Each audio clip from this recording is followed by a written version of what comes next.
Antes de ser presidente da República, Jair Bolsonaro era um convidado frequente em programas de entretenimento, jornalísticos, mais ou menos jornalísticos, e também de humor. O quanto a mídia é responsável por esse fenômeno que a gente se acostumou a chamar de bolsonarismo?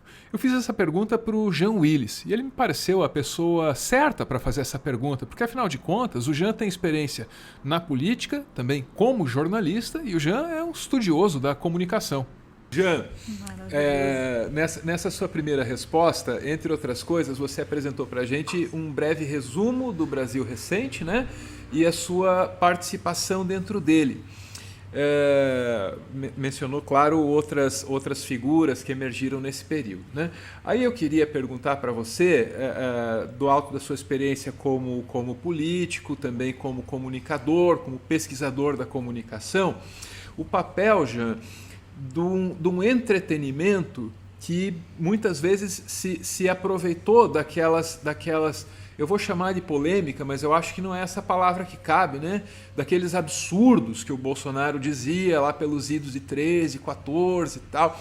E o cara aparece nesse programa assim, de um entretenimento jornalístico, no outro de auditório e assim por diante. E aí aquelas barbaridades, elas vão sendo, né, normalizadas, assim. Eu tô me permitindo dar minha opinião a respeito desse fenômeno, mas queria muito ouvir a sua, né, porque você está na interseção necessária para poder analisar, gente, isso para a gente, né? O que aconteceu ali exatamente? Qual é a parcela de responsabilidade que cada um tem, Jean? Álvaro, excelente pergunta. Você sabe que nas minhas pesquisas sobre as fake news, eu objeto de minha pesquisa de doutorado, eu estava como um professor visitante, professor pesquisador visitante no ALARE, o Instituto Afro-Latino-Americano, do Hutchins Center da Universidade de Harvard, e agora eu estou no programa de doutorado em Direito e Ciências Políticas da Universidade de Barcelona. Então eu estudo as fake news já há algum tempo. Eu fiz uma etnografia das mídias sociais, uma etnografia involuntária a princípio. Na verdade, eu tive que fazer essa etnografia para me defender enquanto eu era deputado. E aí, nessas pesquisas que eu tenho feito, eu descobri que, por exemplo, a palavra fake news, assim, ela aparece até onde eu pesquisei, no final do século XIX, por causa de um fenômeno que afetou o jornalismo americano e acabou afetando o jornalismo no mundo, um fenômeno que ficou conhecido como Yellow Journalism, que foi a decisão do Pulitzer, que hoje dá nome a um prêmio de prestígio, embora ele dê nome a um prêmio de prestígio hoje no jornalismo. Quando ele era dono de jornal, ele desencadeou um fenômeno, uma concorrência pelo grotesco, quer dizer, pela publicação do grotesco, por atrair a atenção do leitor a partir de algo que os pesquisadores da USP chamaram de atrator estranho, quer dizer, essa inclinação humana a se interessar pelo grotesco, né? Você passar na rua, ver um acidente, você querer ver o acidente, esse interesse, e aí esse fenômeno acabou gerando, por exemplo,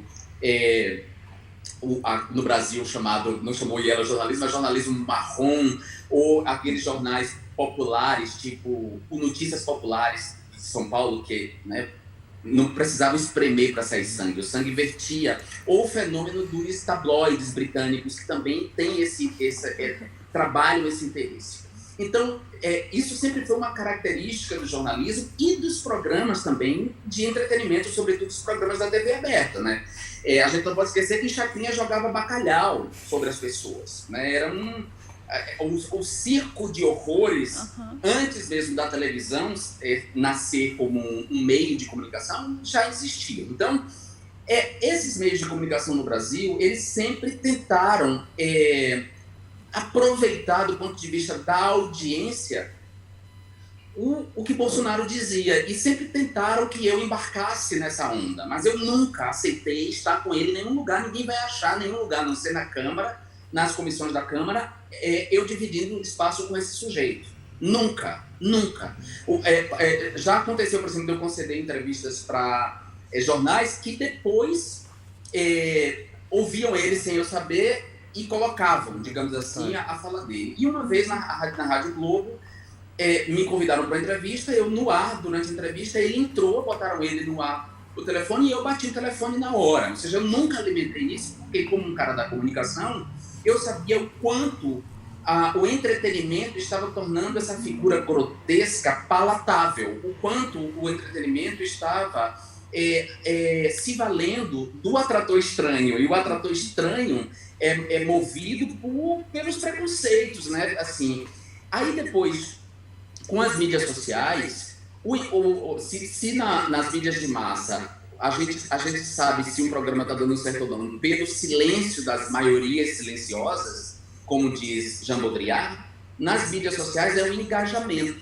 Então, o clique importa, não importa o quão absurdo foi dito. O que importa é o relatório de cliques. E aí as fake news encontram aí um terreno poderoso, né?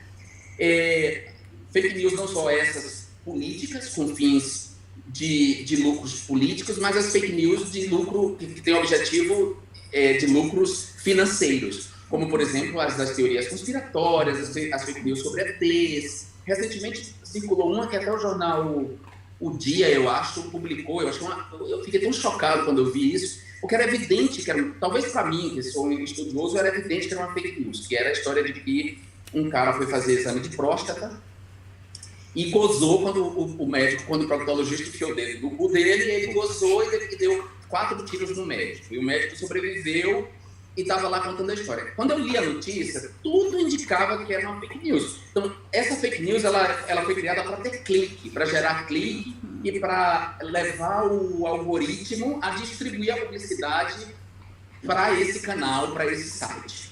Então, para lucros financeiros e lucros políticos, as pessoas começaram a dar espaço para ele, porque dava clique, porque o que ele falava, falar mal de gay, dá clique, né? E aí ele foi crescendo como essa figura.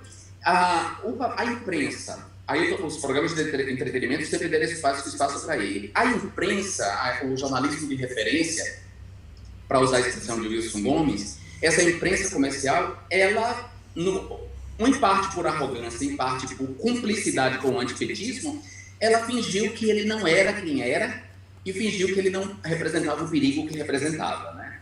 Assim, eu digo em parte pela arrogância, porque tem uma arrogância dos jornalões e dos editores dos jornalões que pertencem ao século XX não entenderem a lógica das mídias sociais do século XXI. Então, é muita gente formada nesse jornalismo de massa que não entendia o que estava se passando nas mídias sociais, não tinha essa arrogância, e, em parte, uma cumplicidade com o antipetismo que ele expressava e que ele estava plasmando. Então, fingiram que ele não falava o que falava. Tanto é que, quando ele inventou o kit gay, essa mentira, em 2011, ele inventou em 2011.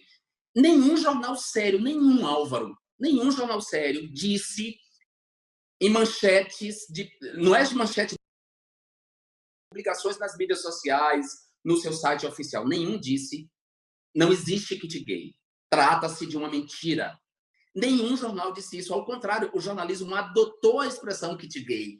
E o próprio jornalismo começou a difundir o projeto Escola Sem Homofobia como kit gay. Então, aí você pergunta, burrice? Estupidez de jornalistas que passaram por uma instituição de ensino superior? Estupidez de editores que ganham razoavelmente bem para se comportarem como imbecis ou cúmplices de uma mentira que era politicamente interessante naquele momento? Bom, o kit gay de 2011 sobreviveu até 2018.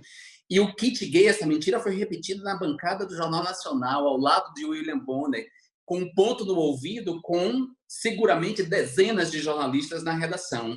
Eram dezenas de jornalistas idiotas, eram dezenas de jornalistas desinformados, eram dezenas de jornalistas, como dizer, homofóbicos, ou eram dezenas de jornalistas coagidos pela linha editorial do jornal, que obrigava-os a silenciar naquele momento e não dizer claramente, no ponto de William Bonner, que Bolsonaro estava mentindo e que não havia kit gay. Eu sei que muita gente, jornalista, não gosta de ouvir isso, talvez o próprio Bonner não goste de ouvir isso, mas ele vai ter que ouvir para o resto da vida dele. Alguma responsabilidade, eu disse ontem numa live que eu fiz com o Luiz Erlanger, que trabalhou no jornalismo da Globo há muito tempo, eu disse para ele, em algum momento essas pessoas terão que assumir sua responsabilidade, parar de cobrar a autocrítica dos outros e fazer elas a autocrítica, né? Em que medida elas foram cúmplices desse horror e que agora esse horror vitima essa imprensa? Essa imprensa é vítima agora desse horror. Porque, óbvio, uma figura como Bolsonaro não tem apreço por imprensa livre. Uma figura como Bolsonaro não tem apreço por linha editorial, não tem apreço por informação correta. Então é óbvio que ele vai atacar essa imprensa e vai começar atacando justamente dentro dessa imprensa quem ele acha que é o elo mais fraco, que são as mulheres jornalistas. E por isso ele foi atacar a Patrícia Campos Melo, atacar a Vera Magalhães, atacar as mulheres dentro do jornalismo, porque é o elo mais fraco, atacar os gays dentro do jornalismo e por aí vai. Ninguém era desavisado naquele momento, Álvaro nem Ana, ninguém era desavisado. A entrevista completa está disponível aqui no canal. O link deve estar aparecendo aí. Ou não? Deve, né?